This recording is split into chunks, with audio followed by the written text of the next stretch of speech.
सिर्फ एक मूवी के कमिटमेंट के लिए वो 4 साल तक अपनी फैमिली से दूर रहा। 5 साल तक उसने उस मूवी के अलावा कोई और मूवी साइन ही नहीं की। उन 5 सालों में बहुत सारी एडवर्टीजमेंट के ऑफर थे, लेकिन उसने एक भी एडवर्टीजमेंट का ऑफर एक्सेप्ट नहीं किया। हालात ये थे कि 5 सालों में वो बैंक करप्ट हो गया था। बहुत सारे एडवर्टीजमेंट वाले उसे एडवांस में पैसा देने को तैयार थे। पैसे की तंगी थी, उसके बावजूद भी उसने एक भी ऐड नहीं की और सिर्फ उस मूवी पे ध्यान दिया। फाइनली वो मूवी हिंदुस्तान के इतिहास की सबसे बड़ी ब्लॉकबस्टर साबित हुई। 2000 करोड़ का बिजनेस करके उसने सबको चौंका दिया। गलत किया देवसेना, औरत पर हाथ डालने वाले की उंगलियां नहीं काटते हैं उसका गला। Yes, I am talking about Baahubali और स्टार एक्टर का नाम है प्रभास। सो गाइज, सीखने लायक ये है, if you are committed towards anything you will be successful one day. दुनिया में ऐसे बहुत सारे लोग हैं जो किसी डिसेबिलिटी के चलते ऐसा सोचने लगते हैं कि वो जिंदगी में कुछ नहीं कर सकते।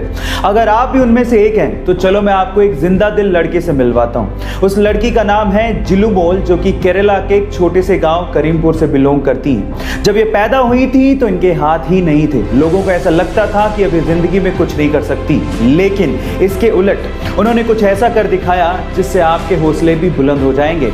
ये एशिया की पहली ऐसी लड़की है जिसके पास हाथ नहीं है और उसके बावजूद भी इसके पास ड्राइविंग लाइसेंस है। जी हाँ गाइस, और ये बहुत ही अच्छे तरीके से अपने पैरों से किसी भी कार को ड्राइव कर सकती है ना ये अमेजिंग बात। सो गाइस, इस मजबूत इरादों वाली लड़की के बारे में जान के आपको कैसा लगा, चैट सेक्शन में लिखना मत भूलिएगा।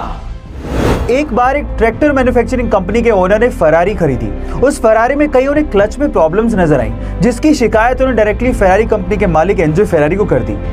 एंजो फेरारी से खफा होकर इस बंदे को इंसल्ट करते हुए कहा कि तुम सिर्फ ट्रैक्टर चलाने लायक हो, ये फेरारी तुम्हारे बस की बात नहीं।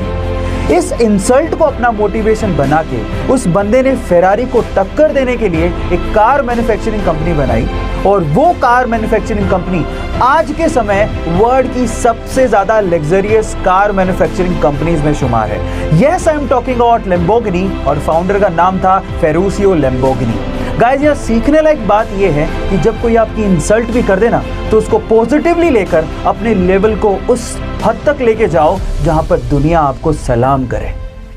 आईपीएस के फाइनल इंटरव्यू में पहुंचे एक बंदे को अंग्रेजी भाषा में थोड़ी प्रॉब्लम थी, तो इंटरव्यूअर ने उन्हें कहा कि तुम्हें अंग्रेजी नहीं आती, तुम प्रशासन कैसे चलाओगे। तो बंदा सोच में पड़ गया।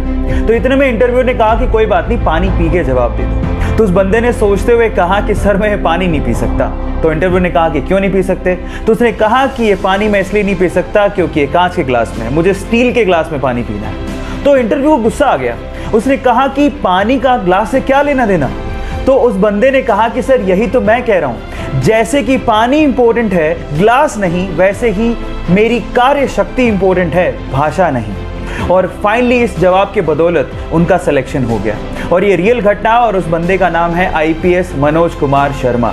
गाइज, आप लोगों का इसके बारे में क्या सोचना है, चैट सेक्शन में लिखना मत भूलिएगा। हे गाइज, एंशिएंट टाइम में यानी पुराने जमाने में हमारे इंटेलेक्चुअल्स को लगता था कि मैथ्स में एक ऐसा कोई सिंबल होना चाहिए विच रिप्रेजेंट्स नथिंग, यानी नथिंग को रिप्रेजेंट करने के लिए भी तो कोई सिंबल होना चाहिए। सो इसी को ध्यान में रखते हुए 5th सेंचुरी में एक इंडियन मैथमेटिशियन आर्यभट्ट ने जीरो को इन्वेंट किया। And let me tell you guys, zero का जो सिंबल दिया गया था वो हमारे पुराने मंदिरों, स्पेशली ग्वालियर के मंदिरों के दीवारों पे खुदा हुआ आप लोगों को दिख सकता है। सो गाइज, अगर आप ये सोचते हैं कि जीरो की इन्वेंशन कोई बड़ी इन्वेंशन नहीं है, तो मैं आपको आपकी जानकारी के लिए बता देता हूं, अगर जीरो इन्वेंट नहीं हुआ होता ना तो बाइनरी लैंग्वेज नहीं आती, और बाइनरी लैंग्वेज नहीं आती तो एक कंप्यूटर लैपटॉप कुछ नहीं होते। जब शून्य ना देता भारत तो चांद पे जाना भी मुश्किल था। क्या आपको पहले से बात पता थी? और नहीं पता थी तो चैट सेक्शन में लिखना मत भूलिएगा।